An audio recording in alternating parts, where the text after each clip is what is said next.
Okay, so Bradley has been in prison for a year and a half, like almost a year and a half, over that probably. So we're here, as everybody knows, to aggressively and loudly ask for his release, because all he wanted to do was prove that our wars were lies, that we were being lied to. And we appreciate that because we believe in transparency. That's why we're here. We're tired of the lies of our government. And everybody marched. Thank you for marching, putting signs up on the freeway so that everybody can see we have not forgotten Bradley Manning. He may not be in the news every day, but we have not forgotten. We have not forgotten WikiLeaks. We've not forgotten that there's a whole lot we still don't know. And what we do know is pretty shocking. That's also why people are occupying all over the world right now, because they're tired of the lies and the money that goes to war, the money that goes to destroying children's futures, schools being closed down so that things like that happened in collateral damage can continue to happen. First speaker is Marjorie Cohn. She's a professor, yes, at Thomas Jefferson School of Law and past president of the National Lawyers Guild. She's co-author of Rules of Disengagement, The Politics of Honor and Military Dissent. She testifies at military hearings about the illegality of wars. Marjorie. Thank you, and happy birthday, Bradley Manning.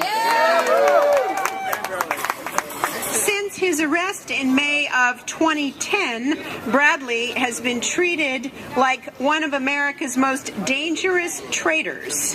He faces more than 30 charges, including one called aiding the enemy that carries the death penalty. Bullshit. Now, prosecutors say they're going to recommend life in prison, but the judges still retain the discretion to sentence him to die if he's convicted, if he goes to court-martial and he's convicted.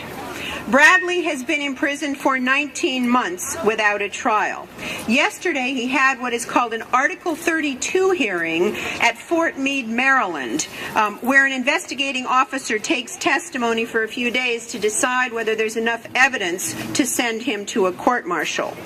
Bradley's civilian lawyer, David Coombs, challenged the impartiality of the investigating officer, saying that his employment at the Department of Justice, and which has conducted the investigation on Bradley and Julian Assange and WikiLeaks, makes him not an impartial judge. The defense has requested the right to call 38 witnesses, and unfortunately, the judge is only allowing 2 defense witnesses, other than the 10 that the prosecutor approves of. So David Coombs filed a writ in the military criminal court of criminal appeals, Army Court of Criminal Appeals, and they'll decide whether or not to sustain his challenge to the judge on impartiality grounds, but I wouldn't hold my breath on that.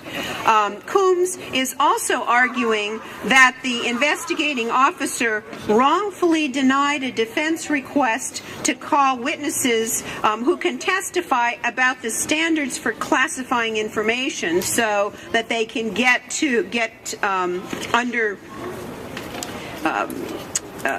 analyze and expose the standards for what is classified and what isn't classified, and the documents that Bradley Manning is accused of leaking were not labeled top secret, although they were classified. Now, the most serious charges against him require the proof of intent. Aiding the enemy is going to be the most difficult. That requires the prosecutors to show that there's reasonable grounds to believe that he knowingly gave intelligence to the enemy, but in the chat logs, there is no reference to aiding foreign enemies, so that may be difficult for them to prove. The second most serious charge is violating the Espionage Act, and that requires showing that Bradley had reason to believe that the information that he disclosed could be used to injure the United States to the advantage of any foreign nation. Again, that could be hard to prove. the hearing is going to make a recommendation, the investigating officer in this Article 32 hearing, which is still going on through the weekend and will go on into next week, will make a recommendation about whether Bradley should be sent to a court-martial to the commander of the military district of Washington. And that commander could do several things. Could agree to send him to court-martial if that's what the investigating officer recommends. Could give him an administrative punishment or dismiss some or all of the 22 counts against him. Now, for 9... Good idea. For 9 months, Bradley was held in solitary confinement in the military brig at Quantico, Virginia. Solitary confinement is considered to be a form of torture. It can lead to hallucinations, to catatonia, and to even suicide. He was also made to strip naked and stand for inspection while other inmates walked by, and this was and then made to sleep in a coarse gown that was supposed to be a suicide gown, even though a top psychiatrist said he was not a suicide threat at all. And it was only after citizens like us, and I'm proud to say 250 law professors, including me, sent letters to Obama saying, wait a minute, and there was so much pressure, and that's of course what they respond to is pressure, that he was then transferred to Fort Leavenworth, Kansas, where he's being treated humanely. In other words, not being tortured. Now, and Obama was, when he was being held in Quantico, Obama was asked about it, and Obama said, and this is a quote, "I've actually asked the Pentagon whether or not the procedures are appropriate. They assured me they are." Now that was like George Bush, who said, well, my senior legal officers in the U.S. government told me it wasn't torture, so it wasn't torture.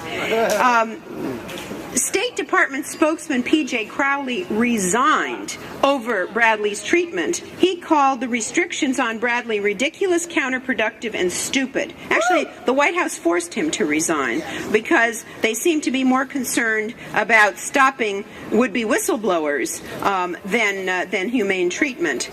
Now, let me just detail a few of the things that Bradley is alleged to have done. And one is allegedly disclosing what is called collateral murder, which is a classified video depicting U.S. troops shooting civilians from an Apache helicopter in Iraq in July 2007. The U.S. military Apache helicopter soldiers can be seen killing 12 civilians and wounding 2 children. The dead included 2 employees of Reuters news agency. The video shows U.S. forces watching as a van pulled up to evacuate the wounded. They again opened fire from the helicopter, killing more people. And during the radio chatter between the helicopter crew members and their supervisors, one crew member gloated after the first shooting, saying, "Oh yeah, look at those dead bastards." One Iraqi witness told Amy Goodman they didn't have any weapons or arms of any sort. This area doesn't have armed insurgents. The man that they drove over, and they killed and wounded and drove over their bodies, he had been shot while he was still alive. The American tank drove over him and cut him in half. Commanders decided that the wounded children would not be taken to a U.S. military field hospital, and Ethan McCord, one of the soldiers on the scene who picked up one of the children and tried to take him to a military vehicle, was reprimanded for his response. In my opinion, the collateral murder video that Bradley Manning is accused to have leaked to WikiLeaks depicts 3 possible violations of the Geneva Conventions. Geneva Conventions are part of U.S. law because it's a treaty the United States has ratified. One is targeting civilians who do not pose a threat, not for military necessity. That's the first violation of Geneva. Secondly, preventing the rescue of wounded people. And third, disrespecting dead bodies by driving over the bodies. Bradley is also being investigated for allegedly leaking the Afghan diaries, the Gitmo files, and the Iraqi war logs. And many of these were published on WikiLeaks in coordination with the New York Times, the UK Guardian, and the German magazine Der Spiegel. Now, if Bradley had murdered civilians and desecrated their corpses, if he had committed war crimes, not exposed them, he would be a free man today. If Bradley had intentionally killed unarmed civilians, posed for pictures with their dead bodies, and slashed their fingers off as souvenirs, he would not have had his guilt publicly pronounced by the Commander-in-Chief, Barack Obama, who said, quote, he broke the law, unquote. Now keep in mind, we do have a presumption of innocence in this country, and that means that people are presumed to be innocent unless and until proven guilty. And Bradley Manning had not even seen a judge at that point when Barack Obama said that he had broken the law. Had Bradley, instead of exposing the crimes, been the one pulling the trigger in the U.S. Apache helicopter that murdered at least a dozen unarmed people, he would be a free man today, because none of those people have been prosecuted, investigated, or prosecuted. In the chat logs, which the prosecution is using as evidence against him, where he was chatting with another person in the military, Bradley described how reading classified documents made for him for the first time, aware of the breadth of the corruption and violence committed by his country and allies, he explained that he wanted the world to know what he had learned. He said, I want people to see the truth, regardless of who they are, because without information, you cannot make informed decisions as a public.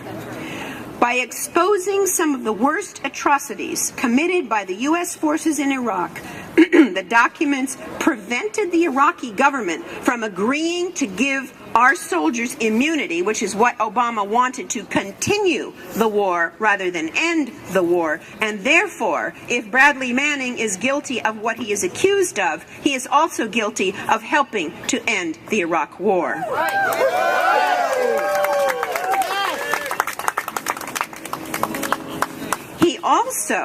These cables also traveled around the world and shed light on the corruption of Tunisia's ruling family, and therefore helped to spark the Arab Spring.